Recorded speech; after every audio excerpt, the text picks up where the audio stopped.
आत्मा रामानन्दरमण आत्मा रामानन्दरमण अच्युत केशव हरिनारायण अच्युत केशव हरिनारायण। जय श्री राम दोस्तों, आज के इस वीडियो में मैं आपको श्री राम मंदिर निर्माण के भव्य तस्वीरों को तो दिखाऊंगा ही, उसके साथ साथ ये भी दिखाऊंगा कि किस तरह से राम लला के प्राण प्रतिष्ठा के लिए चुनी जाने वाली मूर्ति को मंदिर के अंदर ले जाकर क्रेन के द्वारा आसमान का सैर कराया गया और मंदिर के अंदर उस मूर्ति का पूजन अर्चन किया गया। सो दोस्तों, अगर ये सब देखने के लिए रेडी हैं तो तैयार हो जाइए हमारे साथ, तथा इस वीडियो को लाइक करें या ना करें, परंतु कमेंट बॉक्स में 1100 जय श्री राम लिखने का लक्ष्य है, जो कि मैं दावे के साथ कह सकता हूं कि आप सब मुझे निराश नहीं होने देंगे। और हाँ, इस वीडियो को अपने भाई बंधुओं के साथ शेयर करना ताकि वो भी इस ऐतिहासिक पल को देख पाएं।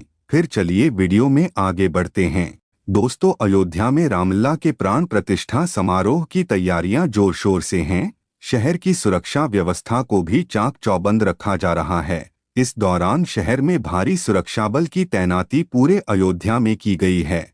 ऐसे में जो लोग अयोध्या के लिए जा रहे हैं उनके लिए ये जानना बेहद जरूरी है कि वहां क्या क्या नई व्यवस्था की गई है। खासतौर पर बाहर से आ रहे लोगों के अयोध्या में प्रवेश को लेकर सुरक्षा व्यवस्था को आज से और ज्यादा पुख्ता कर दिया गया है। हर 100 मीटर पर बैरिकेडिंग लगाई गई है।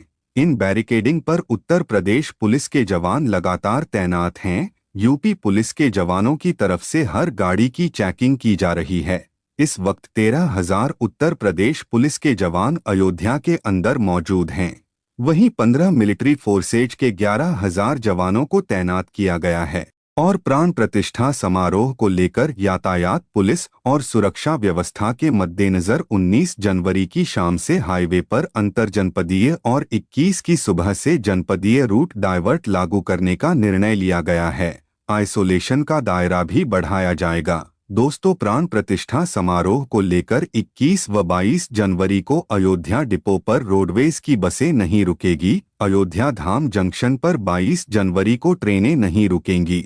आने वाली ट्रेन अयोध्या धाम होते हुए गंतव्य के लिए रवाना की जाएंगी। 19 जनवरी की शाम 4 बजे से हाईवे पर अन्य जनपदों से भारी वाहनों को डाइवर्ट किया जाएगा। दोस्तों, 22 जनवरी को अयोध्या में रामलला की प्राण प्रतिष्ठा के कार्यक्रम को लेकर तैयारियां जोर शोर से चल रही हैं। कार्यक्रम में अरुण योगीराज की बनाई गई रामलला की नई मूर्ति की प्राण प्रतिष्ठा की जाएगी तथा श्री राम जन्मभूमि तीर्थ क्षेत्र ट्रस्ट के महासचिव चंपत राय ने सोमवार 15 जनवरी को इसे लेकर जानकारी दी कि नई मूर्ति की स्थापना के बाद रामलला की पुरानी मूर्ति का क्या किया जाएगा। इसे लेकर सवाल उठ रहे हैं। चंपत राय ने इन सवालों का जवाब देते हुए बताया कि नए राम मंदिर के गर्भगृह में रामलला की वर्तमान मूर्ति भी रखी जाएगी और प्राण प्रतिष्ठा की पूजन विधि मंगलवार 16 जनवरी से शुरू हो जाएगी तथा ये विधि 21 जनवरी तक चलेगी। इसके बाद राम मंदिर में भगवान के बाल रूप को स्थापित किया जाएगा। और पूरे कार्यक्रम को लेकर उन्होंने जानकारी देते हुए कहा कि प्राण प्रतिष्ठा दोपहर में अभिजीत मुहूर्त में होगी। प्रतिष्ठा पूर्व संस्कारों की औपचारिक प्रक्रिया 16 जनवरी से शुरू होकर 21 जनवरी तक चलेगी। ये आम तौर पर प्रतिष्ठा समारोह में 7 अधिवास होते हैं और कम से कम 3 अधिवास प्रचलन में होते हैं तथा कुल 121 आचार्य अनुष्ठान कराएंगे। अनुष्ठान की सभी कार्यवाही की देखरेख, समन्वय, संचालन और निर्देशन गणेश वर शास्त्री द्रविड़ करेंगे तथा प्रमुख आचार्य काशी के लक्ष्मीकांत मथुरानाथ दीक्षित होंगे तथा गर्भगृह में प्राण प्रतिष्ठा कार्यक्रम संपन्न होने के बाद सभी लोग बारी बारी से दर्शन करेंगे। वहीं श्री राम जन्मभूमि तीर्थ क्षेत्र ट्रस्ट ने सभी राम भक्तों से 22 जनवरी को अपने आसपास के मंदिरों को सजाने और मंदिर में भजन, पूजा, कीर्तन और आरती करने की अपील की है। साथ ही ये भी अपील की है कि कार्यक्रम का सीधा प्रसारण सामूहिक रूप से स्क्रीन लगाकर देखा जाए। और उससे पहले आसपास के मंदिरों की साफ सफाई कर संपूर्ण स्वच्छता सुनिश्चित की जाए। दोस्तों, राम मंदिर में जिस मूर्ति की प्राण प्रतिष्ठा होनी है और जिसे सदैव के लिए स्थापित हो जाना है, वह परिसर के अंदर पहुंच गई। एक ट्रक में रखकर उसे पीली बरसाती ढककर सुरक्षा दस्ते के साथ अंदर लाया गया। इस मौके पर भारी पैमाने पर सुरक्षा बल मौजूद रहे। दूसरी तरफ गर्भगृह में पूजन शुरू हो गया है। मुख्य यजमान अनिल मिश्रा और मंदिर ट्रस्ट के महासचिव चंपत राय के साथ तमाम आचार्य एवं विद्वान इस मौके पर मौजूद हैं। दोस्तों, जब यह मूर्ति मंदिर कैंपस में लाई गई, उस समय भारी मात्रा में पुलिस दल मौजूद थे।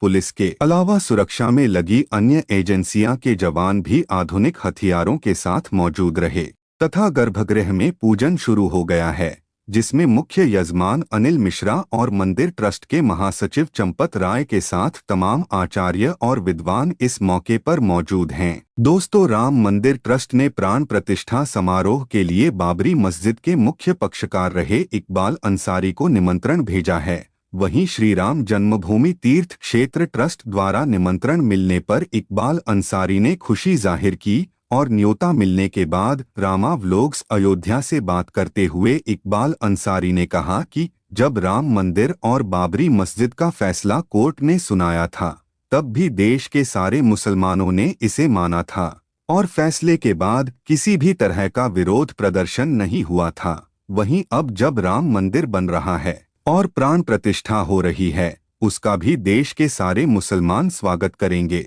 इकबाल अंसारी से ये बात पूछने पर कि प्राण प्रतिष्ठा के बाद क्या आप मंदिर के अंदर दर्शन करने जाएंगे, इस पर इकबाल अंसारी ने कहा कि मंदिर के अंदर दर्शन करने जरूर जाऊंगा, मैं सारे धर्मों का सम्मान करता हूं। इकबाल अंसारी ने आगे कहा कि अगर इसको लेकर कोई आवाज उठाता है या कुछ कहता है तो वह कहता रहे, उसकी परवाह नहीं है।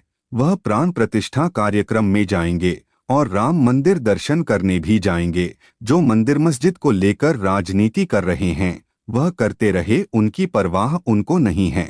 दोस्तों, योगी सरकार अयोध्या धाम की सुरक्षा व्यवस्था को लेकर अति संवेदनशील है। धाम की सुरक्षा को अभेद्य बनाने के लिए थल, नभ और जल से व्यवस्था पुख्ता की जा रही है। मैनुअल एजेंसियों की तैनाती के साथ टेक्नोलॉजी का भरपूर इस्तेमाल किया जा रहा है। धाम में एटीएस, एसटीएफ, पीएसी, यूपीएसएसएफ समेत यूपी पुलिस की भारी भरकम फोर्स को तैनात किया गया है। वहीं एआई, एंटी ड्रोन, सीसीटीवी कैमरों को भी लगाया गया है तथा सरयू नदी एवं घाटों पर एनडीआरएफ की टुकड़ी को तैनात किया गया है तथा अयोध्या में मेहमानों की सुरक्षा के लिए बार कोडिंग का इस्तेमाल किया जा रहा है। अयोध्या आईजी प्रवीण कुमार ने बताया कि मुख्यमंत्री योगी आदित्यनाथ के निर्देश पर राम मंदिर की प्राण प्रतिष्ठा कार्यक्रम में पुलिस बल की तैनाती की गई है और की सुरक्षा को लेकर इसे 2 जोन, रेड और येलो में बांटा गया है तथा केंद्रीय एजेंसी में सीआरपीएफ, एनडीआरएफ भी तैनात की गई है। इंटेलिजेंस ब्यूरो और रॉ का भी सहयोग इसमें लिया जा रहा है एवं अयोध्या धाम में प्रदेश के विभिन्न जिलों के 100 से अधिक डीएसपी, लगभग 325 इंस्पेक्टर और 800 उपनिरीक्षकों को तैनात किया गया है।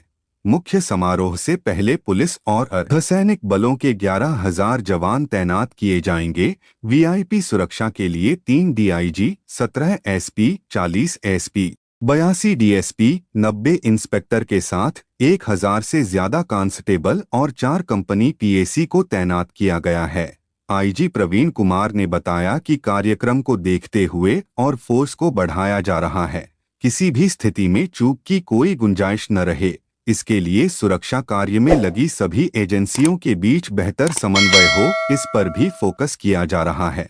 चाक-चौबंद रेल सुरक्षा के लिए भी विशेष इंतजाम किए गए हैं तथा श्रद्धालुओं को दर्शनीय स्थलों की जानकारी देने के लिए 250 पुलिस गाइड की तैनाती पर लगाया गया है। दोस्तों, अयोध्या की सुरक्षा को अभेद्य बनाने के लिए लेटेस्ट टेक्नोलॉजी का इस्तेमाल हो रहा है। नगर निगम के आईटीएमएस पुलिस के माध्यम से सीसीटीवी, कंट्रोल रूम एवं पब्लिक सीसीटीवी के माध्यम से पूरे शहर की निगरानी की जा रही है। इसके लिए पब्लिक सीसीटीवी के 1,500 कैमरों को आईटीएमएस से इंटीग्रेट किया गया है। वहीं येलो जोन में 10,715 स्थानों पर चेहरा पहचान एआई आधारित बड़ी स्क्रीनें ITMS से इंटीग्रेट की गई हैं।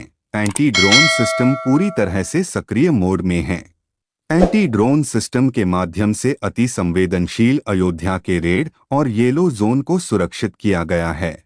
इस सिस्टम के माध्यम से 5 किलोमीटर की परिधि में उड़ने वाले किसी भी ड्रोन को लोकेट किया जा सकेगा। यह एंटी ड्रोन सिस्टम इजराइल की कंपनी द्वारा निर्मित विश्व का आधुनिकतम तकनीक वाला है। इसके माध्यम से किसी भी ड्रोन को निष्क्रिय किया जा सकता है। पूरे अयोध्या को 12 एंटी ड्रोन सिस्टम से लैस किया गया है। इसके माध्यम से जल, थल और नभ में चल रही सारी गतिविधियों को देखा जा सकता है।